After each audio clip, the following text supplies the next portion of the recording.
Alright, now thank you so much for staying with us here on Look Up TV Weekend, and just like I had promised you earlier, we are getting into that moment where we are going to be having a discussion with my guest in studio. She is Wairimu Faith, our presidential aspirant. She's here to tell us exactly what she has to offer this country.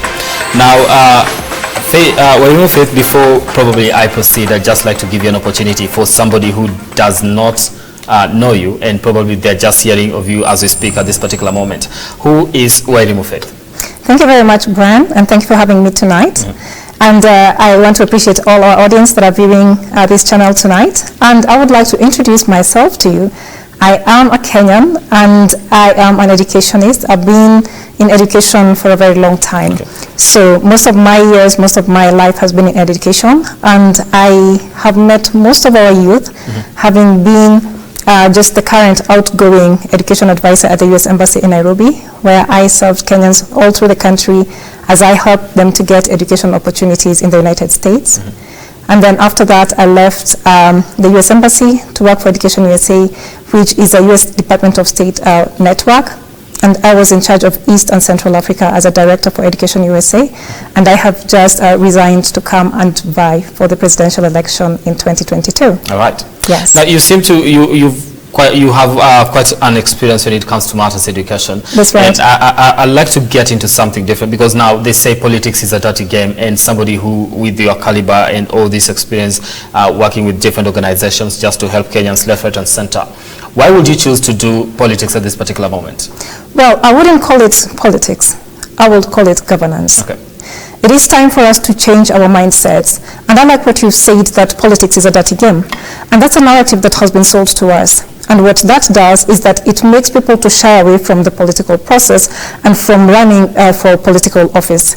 And once you have that mindset, once that cliche has been sold for far too long, you believe it. And then when you look at yourself, you think, politics is a dirty game. I don't think I'm supposed to be in it. I'm going to shy away from it. And what happens eventually is that we have everyone who should be in governance, who should be running for government jobs and political offices and elective offices, shying away from that. Okay. Where does that leave us? It leaves all the good people out, and we don't know what our leadership would have been if they joined the elective process.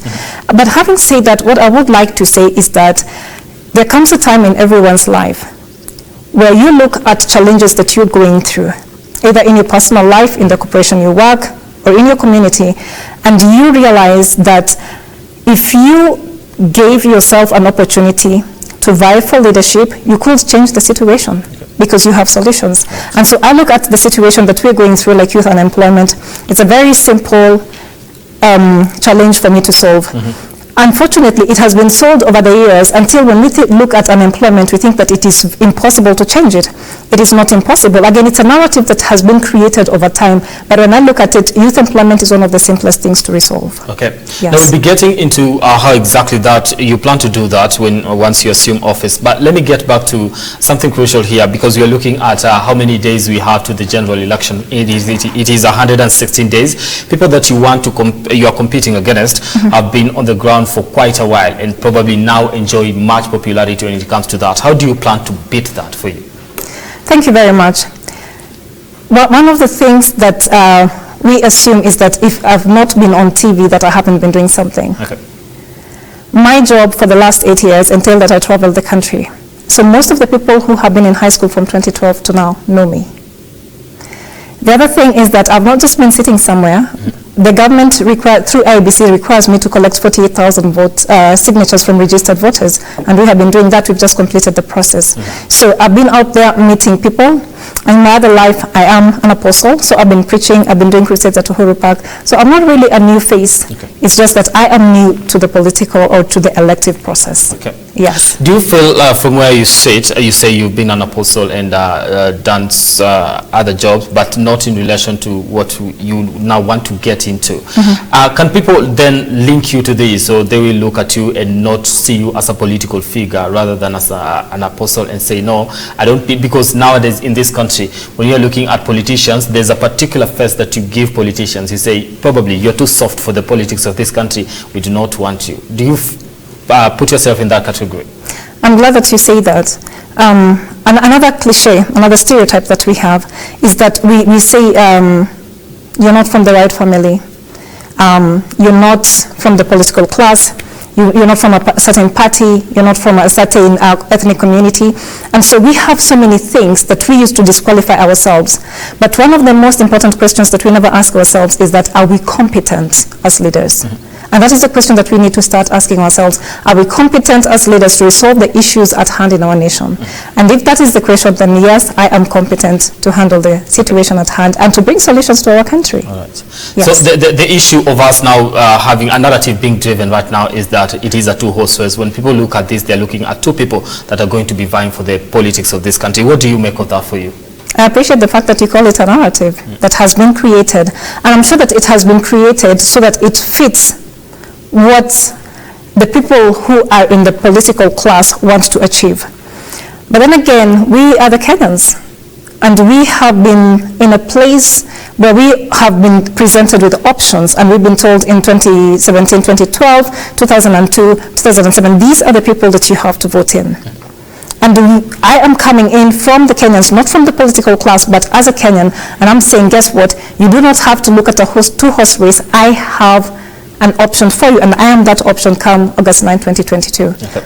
Yes. So you're the third option when it comes to this? I am an option for the Kenyans to consider in terms of different governance, and also to think about how can we expect the people who created the problems to resolve them. Okay. Let's get back to now getting onto the campaign trail and just making sure that you get to have the support that because now it is up to you now to start convincing Kenyans that I am the right candidate to, you know, be sitting in that office and just make changes in this country. How do you beat that? Because in terms of popularity, I'll just come to that again, because people, that notion, and it's not something that we can change in a day. How do you use that for you? I think it's not a challenge, really. The question is, do we have a strategy from May 29? Because actually the official campaign period starts from May 29 up to 48 hours before the general election. Okay. So that is the time that we should be campaigning, and that's what IEBC has set out as the campaign time. Mm-hmm. The question is, do we have strategies to make sure that we utilize the time allocated to us by IEBC to campaign? The answer is yes. Okay. Number two, do we believe that Kenyans are in a place to receive new leadership? Yes. So once I announced my presidential bid this afternoon, one of the most comments that I have received is that people were not planning to vote. And they're saying, thank God that you're out there, you now give me a reason to go and vote. One person that I was responding to on my way here was saying they had planned to sleep. So it means that there is a need for a different leadership, but there is no one who is asking Kenyans, do you desire a different leadership? What we are doing is that we are telling Kenyans, these are your options, vote for them. It is time for us to reverse the question and ask Kenyans, are you ready for a different leadership? Okay. Now, I want to get back to now what you plan to do for this country, and just seeing the need that you sat down and decided, I want to be the president of this particular country because I've seen something happening wrong. Where would you put the state of the country as we speak? I would like to appreciate President Uhuru Kenyatta for the work that he has done, and I believe that more needs to be done. So I'm going to first go back to education. Education is a pillar for every human being, and we have said for many years that education is a key to a better life. But when we look at our education system, and especially our higher education, it does not meet the current needs of the business community. So we have a very big gap between what our education institutions are producing in terms of graduates and what the market needs. It is time for us to create a synergy between our higher education institutions and the corporates and the business world. Now, think about it. For many years, we did not have an issue getting an internship while at the university or college. But today, it has become a challenge. Many people will call and they say, please, do you know any company that can give me an opportunity for internship?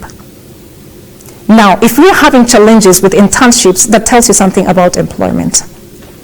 And we have to go back to the drawing board and ask ourselves, where did the rain start beating us?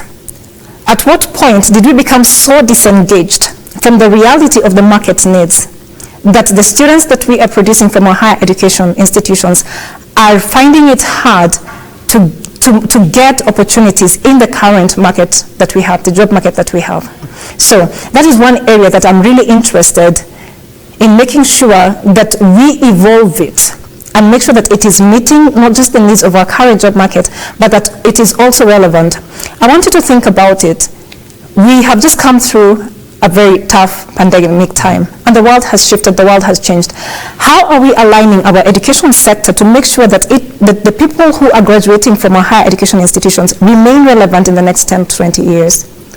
Number two, how are we going to ensure that our students are competitive globally because we live in a global market? Those are the things that I want to look at when it comes to education. Number three, education has become a bit expensive, higher education.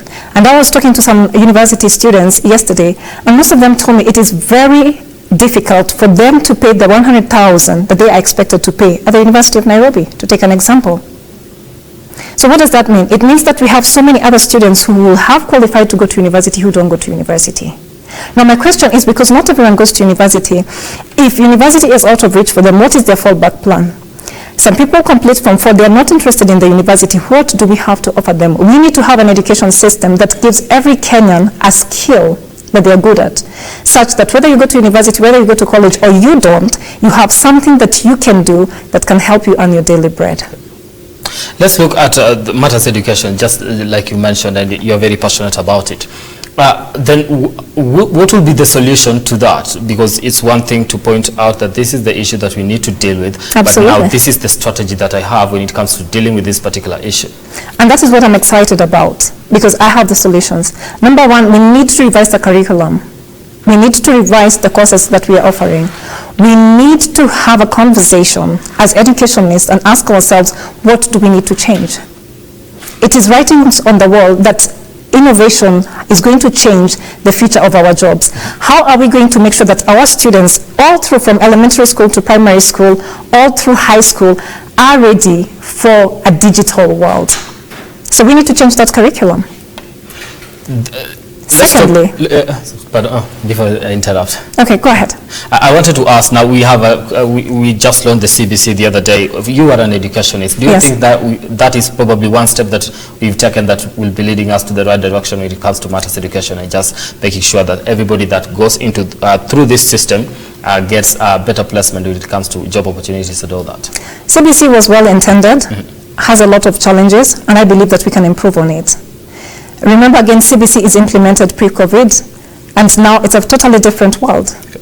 When you think about how you shopped before COVID and how you shopped during COVID, it was very different.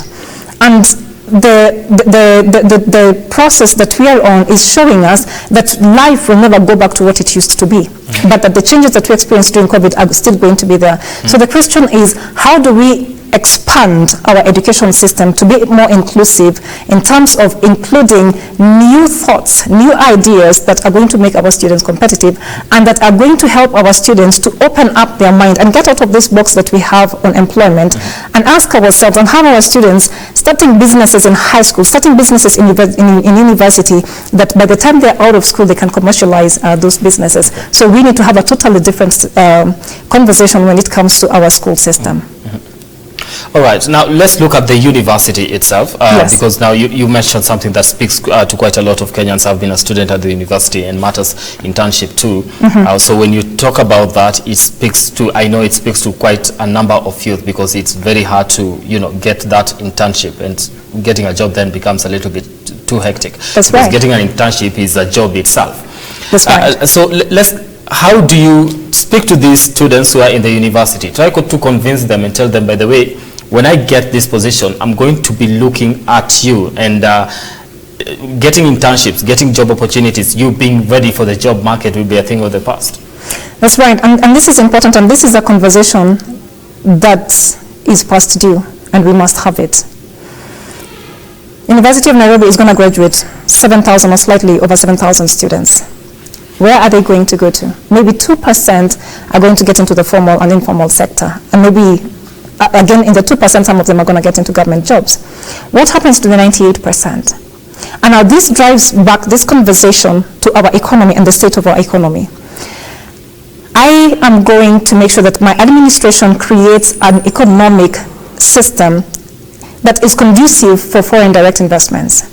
We need to open up our country and make our country a place where everybody who is an investor looks forward to coming and investing in. Now, once we have investors coming in, what does that mean? That it means that we have more job opportunities for our graduates and any other Kenyan in this country. Now, moving away from that, let us even just look at the opportunities available. Most of our economic activities are based on agriculture. Is it possible that we can invest in agriculture and create more job opportunities within agriculture? Is it possible that we can add value to our agricultural process, agricultural products, and in that process create jobs? Now, when you look at a potato farmer, potatoes are highly perishable. Within a very short time, you cannot keep them, and so farmers are forced to sell them at a loss. Is it possible that the farmer is in a position to just create crisps, just for instance? That process of value addition creates jobs. Can we look at the counties and look at what these counties produce and create manufacturing plants for them? Is it possible for us as Kenya to attract companies that manufacture in China and in other countries to come and open up manufacturing plants in every county? That way, we're not just looking at Nairobi being a place where people come to look for jobs, but that in the various counties we have jobs for people, and you choose, do you want to move to Nairobi to work in Nairobi, or do you want to stay in your county? So basically what we need to do is open up that space, make sure that our country is a place where everybody wants to come, and one of the things that we need to do is reduce the corporate tax from 30%. Okay, now we'll be getting to the tax a little bit, but let me get back to now opening that space and attracting foreign investors to just come and start businesses here so that you can also create employment and boost the economy. One thing that is affecting this country, and it has been mentioned quite a while, is matters corruption, because as much as we have a very big dream on how to make it better, Yes. then we still have to deal with that vice. How do you plan to deal with that so that, you know, the future, or rather the dream that you have for this country actually gets to be manifested? One of the biggest advantages that I have is that I'm not part of the system that has been rocked by corruption and corruption scandals. And so I'm coming in, not part of the system, I've not benefited from corruption, not interested in corruption, and we're going to wipe out corruption. It's been on record that this government has experienced losses through corruption to a tune of 2 billion a day. Now, if you do the math, 2 billion is a lot of money, because if you were to spend 1 billion, you can practically spend 100,000 a day for your next 27 years. You don't have to go to work. You wake up in the morning, go spend 100,000. For 27 years, you can spend 100,000 daily. Now, if 2 billion is being wasted in this country, it means that for 54 years, you can sit and do nothing and just spend money. Now, let's calculate that. This is 2 billion times 30 days. That is 60 billion. That means that you cannot even spend that money in a lifetime. It's too much money. 2 billion is money that we can use to make sure that our government is properly resourced, that our universities are resourced, and that we are putting money where the money is supposed to be. If you look at our current budget, we have a budget deficit of 862 billion. So if we tighten our areas of corruption and where government is bleeding because of corruption, guess what? We have enough money. And I also think it is time to fry the big fish. When people are implicated in corruption cases, it is time for them to get prosecuted. We cannot continue to talk about corruption and not do anything about it. And so one of the things that my administration is going to do is to make sure that if you have any corruption case, you cannot be in public office. You need to clear your name first. And in the clearing of that name, we let the judiciary follow its course. So what does that mean for me? It means that we need to have a very independent judiciary that is not a puppet to the executive. And once we have a judiciary that is independent, then the judiciary is able to do what they're supposed to do in prosecuting corruption cases. And once the judiciary does that, I'm sure people are going to be deterred from taking public funds, because corruption is basically taking public funds. We just give it a fancy name, corruption, but it means that somebody is stealing public funds. All right. Now let's look at now, because you mentioned talk about corruption, and mentioned two things here that got my attention: system and part of the system that has benefited from corruption. In this country, we say there is a system, there is a cartel that makes sure their preferred candidates get into office because they want to probably, protect their families and all that.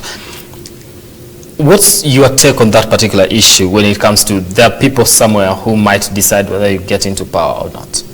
I think that at the end of the day, the people who decide is the electorate. And I believe that the other body that is responsible for who becomes president is the IEBC that takes us through this process.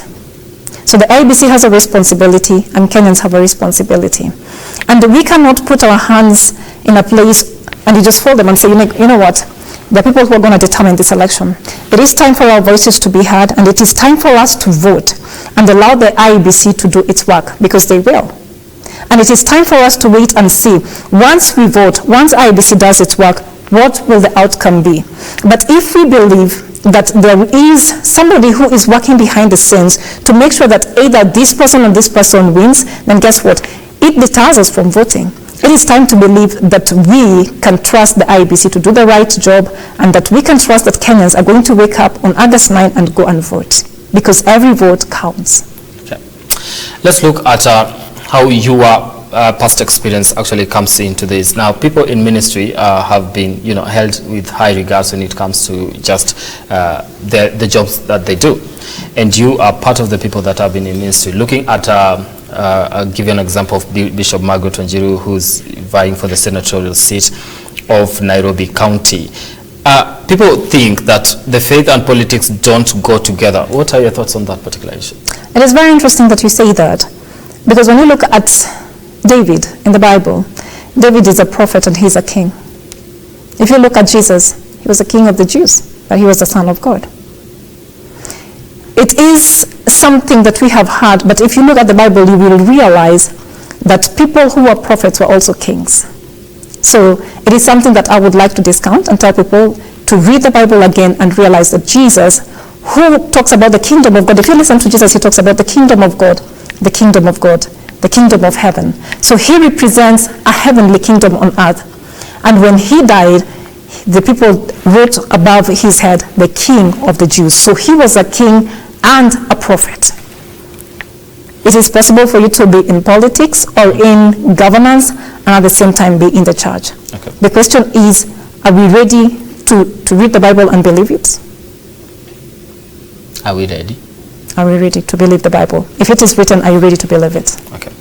Now, let's look at the issue. I think, for me, I think the economy would be a very important thing because we've been talking about every politician that gets on the podium to try and woo voters to their side is talking about an economic model, how I'm going to make this economy better. Mm-hmm. What would be your take on that particular issue, and what is your plan to resuscitate this economy and just make it a thriving economy? Thank you. And I think this is very important for us to think about. So many people's businesses have been hurt. Pre-COVID, we had a very long election period and campaign period in 2017, and which hurt businesses. So before COVID, our businesses were just trying to recover, and then COVID happened. By the time COVID happened, so many businesses closed their doors. We saw downsizing. Every company was downsizing to some extent. And that then forces us to come out of where we are from our comfort zone and begin to ask ourselves, how are we first of all going to make sure that the businesses that are currently operating remain operational? What policies can the government provide to make sure that we create buffers for the companies, for the SMEs, for the small traders that are still maybe employing one person or they're not employing any other person? How do we make sure that they remain relevant and they remain operational? Because it is important that they do not shut down. Because anytime a company shuts down its doors, it means that we are adding to the unemployment ratio in this country. And the other thing is that once we make sure that the companies that are already operational continue being operational, is that we expand the space for other companies to come in. One of the challenges we have is that the youth have brilliant ideas, but they have no money. Mm-hmm. And unfortunately, sometimes the people who have money are not in a place to meet the people who have ideas. And we need to open up hubs, innovation hubs. We need to open up spaces where our youth can go and showcase their business ideas and see how we can match them with people who are interested in investing in them.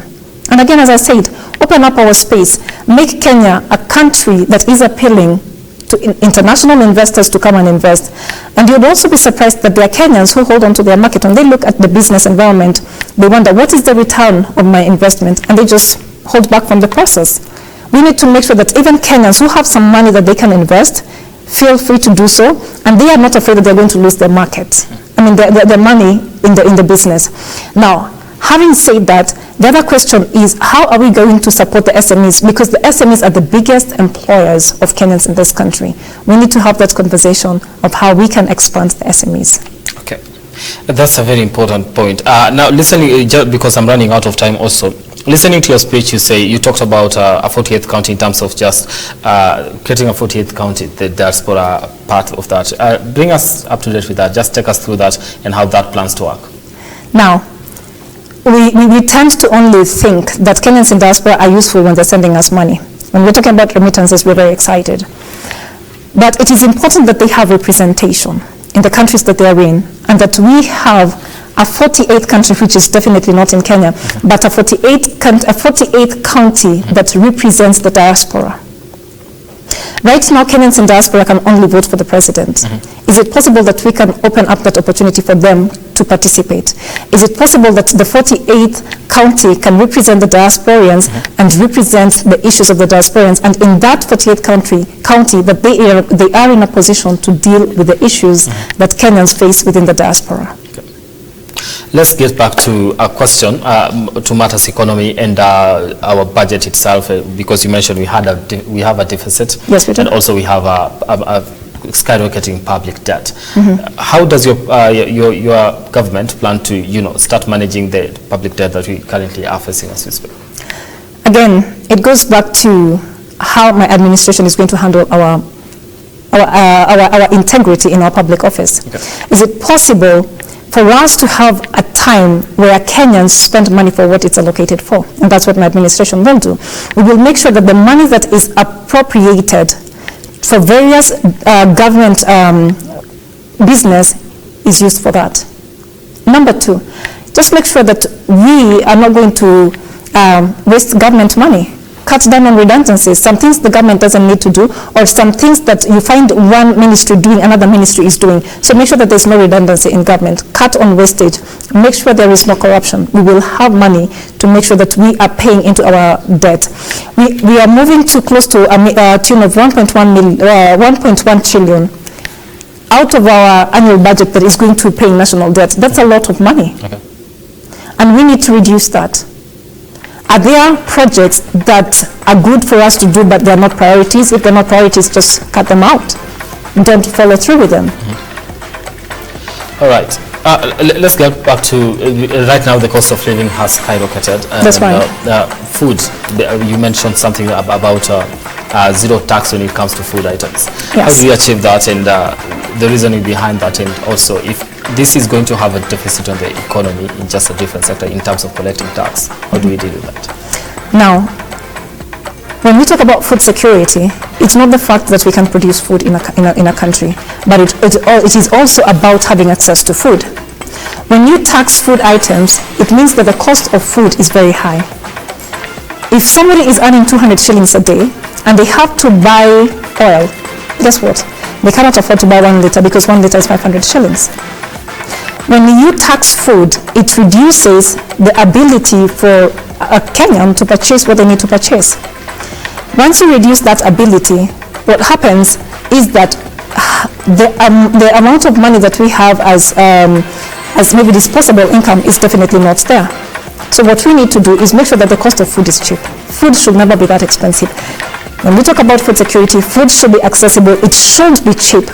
And we should do everything that we have to do to make sure that the cost of inputs for the farmers is not so high, so that the whole chain of food production is not expensive, that by the time the food is leaving the farmer to the plate, that we reduce the cost of input, we reduce the cost of fuel, we reduce the cost of transportation, we reduce the cost of processing, and then when that food gets into the supermarket or the kiosk, there's some things we don't need to tax. You don't need to tax water.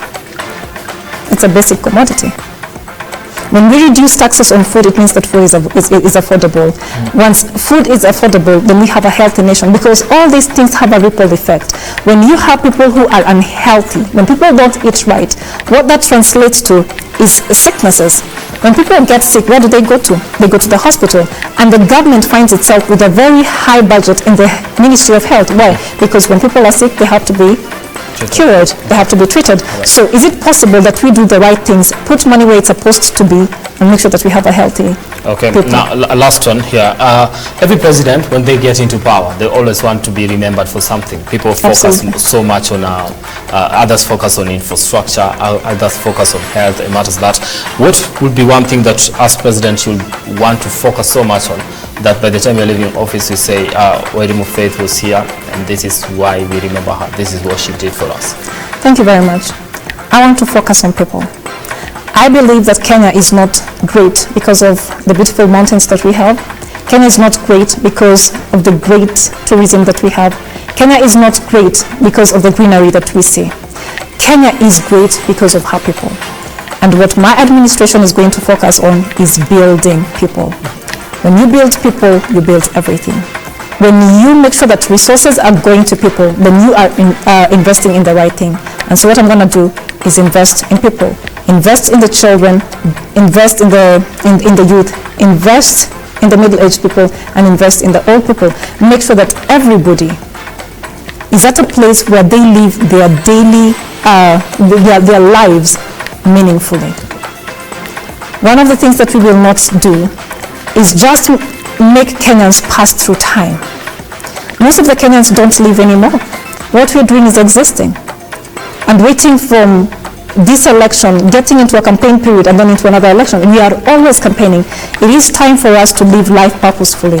It is time for us to spend our time doing something that will make Kenya greater. It is time for us to achieve our dreams. And so who will I invest in? I will invest in you. I will invest in people. I will invest in Kenyans. Right. That is Wairimu Faith, who is a presidential aspirant. Thank you so much for making time.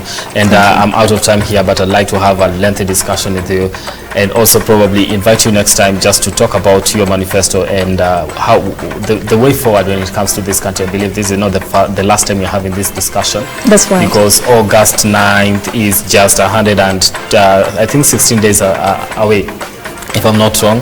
And with that, we will still have time to talk about your ambitions and whether, actually, I forgot to ask you a question, probably a quick one before I wind up. My director is going to kill me. If at all there's somebody in this presidential race that shares the same ideologies with you, and we are seeing people making coalitions and believing that we cannot win unless we are united, unless we form coalitions. What's your take on that? Are you looking forward to forming any coalitions with any presidential aspirants? No, I believe that the time for coalitions is up. And if you look at the coalitions, the coalitions have been formed on the basis of who benefits from what.